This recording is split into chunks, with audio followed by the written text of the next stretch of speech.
Oi, pessoal, eu sou a professora Cris Furk e hoje no canal Direito com Elas trataremos do dolo como espécie de vício de consentimento no negócio jurídico. Isso dando continuidade ao tratamento do plano de validade no negócio jurídico. E o dolo, pessoal, não tem um conceito, uma definição prevista expressamente na lei. Muito embora, nos artigos 145 e seguintes do Código Civil, haja previsão para os efeitos, para as consequências do negócio jurídico celebrado com dolo.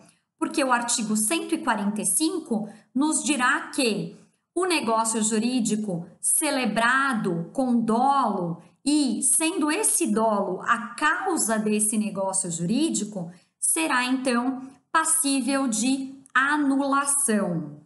E para conceituar ou definir o dolo, podemos dizer que se trata de manobra ou artifício que é empregado por uma parte que visa induzir o outro contratante ao erro, no sentido de obter proveito para a celebração de um negócio jurídico.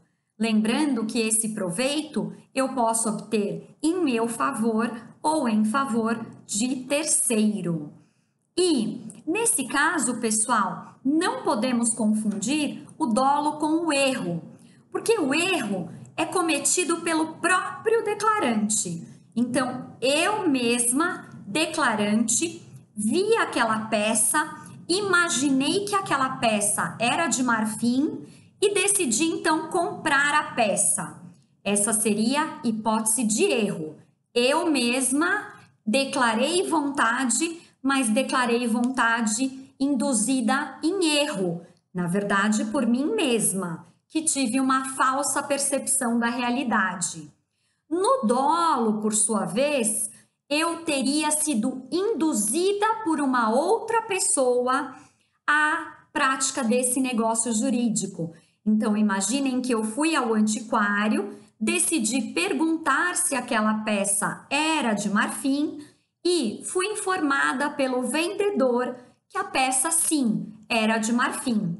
Então, se a peça não era de marfim, eu teria sido induzida a erro por esse vendedor que queria tirar proveito na celebração desse negócio jurídico. Proveito que ele poderia tirar também em prol do dono do antiquário, imaginemos. E também o silêncio intencional de uma das partes para a celebração do negócio jurídico pode ser considerado o dolo. Imaginem que eu também omita uma circunstância muito importante para a celebração daquele negócio jurídico. Nesse caso, a minha conduta também poderá ser interpretada como dolo. E para a configuração do dolo, pessoal, são exigidos 5 requisitos. O primeiro deles é a intenção de enganar o declarante. O segundo requisito é induzir o declarante ou o outro contratante ao erro. O terceiro é causar prejuízo ao declarante, que talvez não declarasse vontade, não tivesse sido essa intenção de induzir ao erro. O quarto requisito seria o de angariar benefício para si próprio ou para terceiro.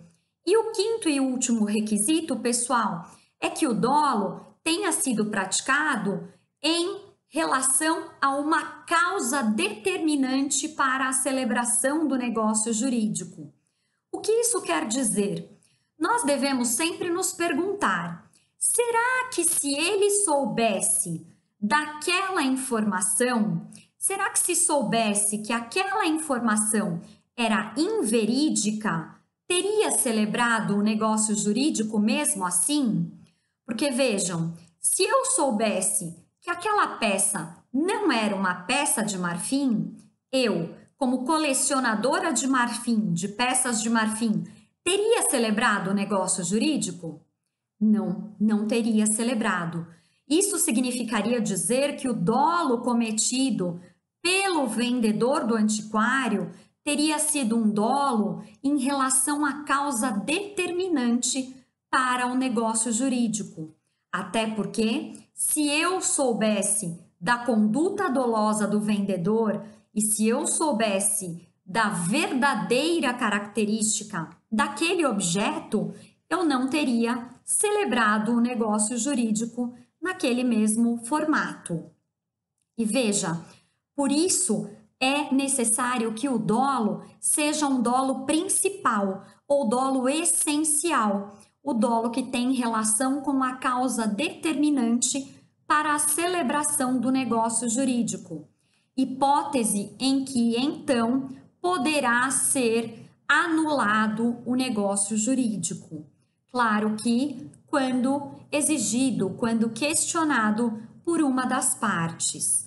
E o dolo, pessoal, não poderá ser dolo acidental. O dolo acidental não é um dolo relativo à causa determinante do negócio jurídico e é um dolo que não acarretará a anulação desse negócio.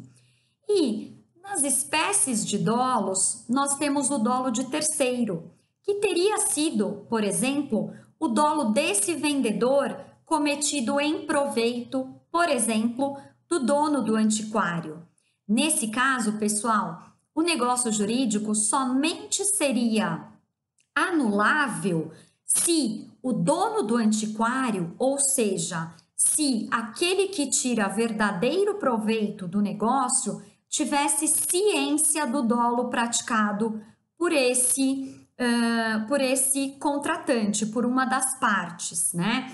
Então, esse que teve a intenção de induzir o contratante ao dolo, ele agiu e o negócio somente seria passível de anulabilidade se aquele que foi beneficiado pelo negócio jurídico também tinha ciência da prática do dolo.